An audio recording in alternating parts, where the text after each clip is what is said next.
film scanning setups like this one featuring a copy stand and some kind of light source shining light through a film holder with a hood like this one are a dime and a dozen, and there are lots of alternatives on the market. This is why I want to ask you as a community member to help us out and give us some feedback for the future development of our own setup. The structure of the video is as follows. First, I'll talk about our current setup and what we've come up with so far, and then I'll talk about the main pain points when film scanning with such a setup in specific.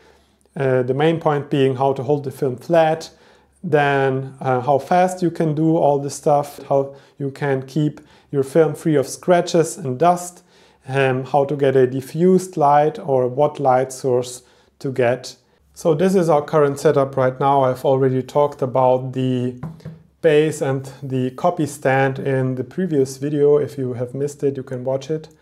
And now I'll show you the film holder setup starting from the bottom, the light source, up to the top. The CineStill CS-LITE, we know that's a pretty well balanced light source. It's pretty bright, it's color balanced, you can choose different colors for different types of film and lights, and it's affordable. Now on top of the CS-LITE comes our mask. It's better than the one provided with the CS-LITE because it covers all the stray light. So when we add our film holder like that, you have no stray light on the edges of the mask. Then on top comes our film holder, which consists out of two parts. The bottom part will have three different sizes. One will be sub 35mm for Minox 9.2mm film and 110 format, and then the big one will be for everything 120. And what we've decided is that the top plates will be exchangeable. This way, as you can see, we have on the base plate a panoramic X-pan, largest possible size for 35mm cutout like that. And then the top plate just covers and presses the film down for maximum flatness on the specific frame. So there will be different top plates. For example, if you want to scan half frame, you'll just get half of the frame on top. So you'll get more flat film. Plus we also have an S-curve, as you can see here, and some magnets to snap it on. So if you have a really short piece of film, like just one frame, you can open it up and insert it right here. Those are the two parts, and then, like for advancing, we'll just use our hands because, in my opinion, that's like easiest and fastest way. We don't try to over-engineer this simple thing with some knobs and motors and belts. Just use your hand, advance the film. We want to make sure that it's really flat. You got a good light source, no stray light. And what we also plan to do is, if you have a light source that is not as even as the CineStill one, you can use the additional diffuser for best possible even light. And what we also know is that it's pretty important to keep stray light from the sides out of your film plane. So we'll offer some kind of hood that's just a prototype like this one, and then some extension rings on top, basic design, that will go up to the top to cover the lens hood of your camera, for example, so you don't get stray light from the sides. Now let me address the main pain points when it comes to scanning film. Number one being how to keep the film flat. It's not such an issue for small formats, maybe half format is not a big deal to keep it flat, but if you get bigger negatives, 35mm, panoramic 35 or 120, it becomes harder to keep the film flat. And some or most of the film holders out there just have a big cutout top and bottom for the biggest film they can scan, like medium format, and then they just rely on these front and back ridges to hold the film flat. We don't think that this is enough.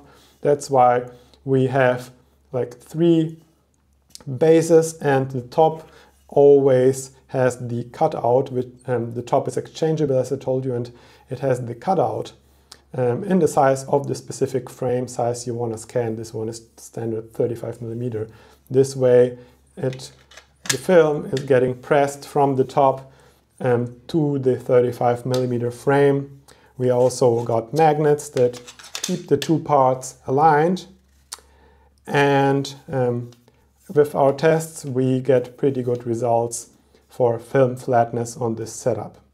When it comes to speed, some people prefer using rollers, but I think that's a little over-engineered, makes the whole system pretty hard to handle, and it's another thing that can break. And I think that for me at least, it's just faster to like pull the film. We use low friction material here, and as you can see, it's pretty easy to pull the film here.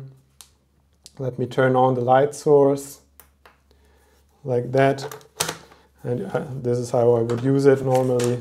Just like slide the film through, take it out on the other side, and that's it. Now, when it comes to film protection, let me turn off the light source again. The film is, as you can see, the film won't touch the film holder here in the middle of the frame. It just touches the film holder on the sides. And PLA, which we use for this print, is pretty low friction soft material. We hadn't had any issues with scratched negatives, so I think this should be no problem. And some extras that come to mind is number one, stray light. As I told you, we will use a mask for stray light from below and a specific hood setup to the top to keep stray out from the sides. Then you will need a good light source with an even illumination. As you can see, we recommend using the CS-LITE. It's a affordable light. And then my last question would be, do you guys have problems with dust on your negatives? In my experience, it's easiest to just use some microfiber cloth and dust, or a blower to dust off the negatives. There are some solutions with like dusters, little brushes that go over the film, but haven't had good experience with those because it seems like the dust just like slips or comes through the top without touching those brushes. But let me know if you would use such brushes, and we definitely can do brushes too. This is it now.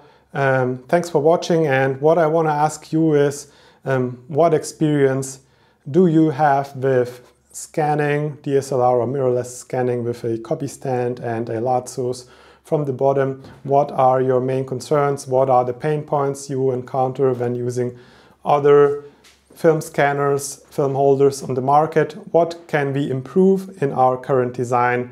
Looking forward for your feedback, guys. It's really important for us because without you, we wouldn't make those products.